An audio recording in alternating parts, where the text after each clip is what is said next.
to the United States of Africa News Desk. I'm Akosua Prempe, bringing you a powerful message that's resonating across the continent and around the globe. Today, we spotlight Burkina Faso, a nation at the heart of Africa's fight for true sovereignty. In this historic address, the president of Burkina Faso stands before his people and the world, declaring a bold new vision: dignity over dependence, action over excuses, unity over division.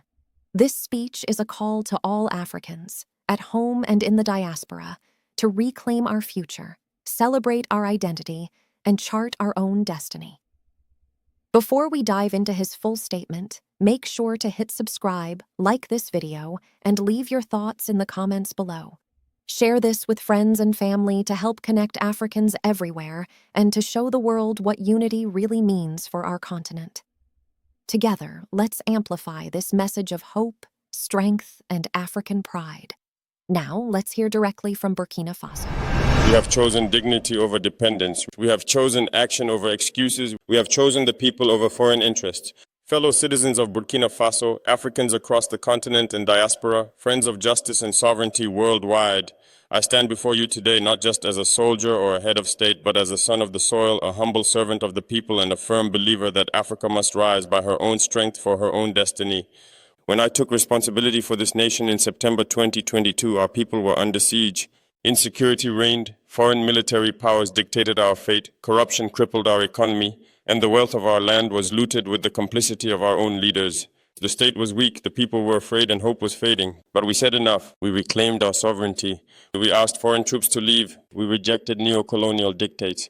And we told the world Burkina Faso will no longer kneel. Security, a nation reborn in resistance. Under my leadership, we have mobilized over 90,000 patriotic volunteers, sons and daughters of our land, under the banner of the Volunteers for the Defense of the Homeland, created elite intervention units capable and courageous, fighting day and night to secure every inch of our territory, forged a military alliance with Mali and Niger, the Alliance of Sahel States, AES, to launch a unified response across borders. We no longer rely on others to protect us. We are protecting ourselves. Economy from exploitation to empowerment. Unlike previous governments that handed over our gold and resources to foreigners, we have nationalized key gold mines, reclaiming what is ours and reinvesting it into our people. Built Burkina Faso's first gold refinery, allowing us to process and profit from our own wealth.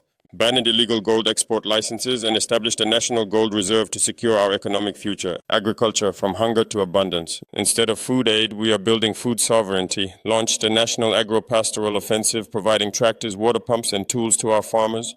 Boosted local crop production by the hundreds of thousands of tons. Opened the first tomato processing plant in Francophone Sub-Saharan Africa, built by Burkinabe for Burkinabe. Industry and infrastructure from dependency to productivity. While past regimes waited for foreign investors, we built a new cement factory employing hundreds of our youth.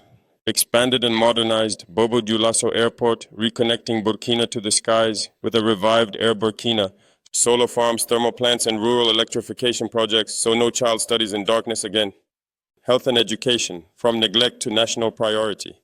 Contrast to those who watched our hospitals collapse, we delivered mobile clinics across rural areas, funded 4,000 free cataract surgeries, restored vision and dignity, built science high schools in all 13 regions, expanded scholarships, and employed local cotton in school uniforms. Governance, from corruption to people power, where they paid themselves first and left our people last.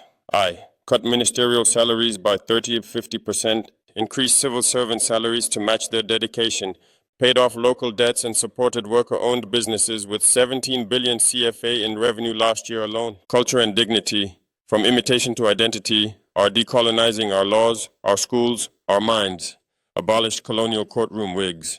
Banned second-hand clothing imports to protect local industries. Reintroduced African languages, African dress, and African pride. We are not just fighting a war with guns, we are waging a war for our identity. To the world, those who watched Burkina Faso in silence as it burned, we are no longer waiting for your permission. To those who exploited our land and left us in hunger, we are now reclaiming our wealth. To those who ask if democracy can exist under revolution, we answer with schools, with hospitals, with unity. My promise to you remains unchanged. This land belongs to us. This fight belongs to us. This future belongs to us. And we will never back down. Let this message echo from Ouagadougou to Johannesburg, from Bamako to Kinshasa, from Harlem to Accra. Africa is rising. And Burkina Faso is leading by example. Long live Burkina Faso. Long live the African people. Long live the United States of Africa.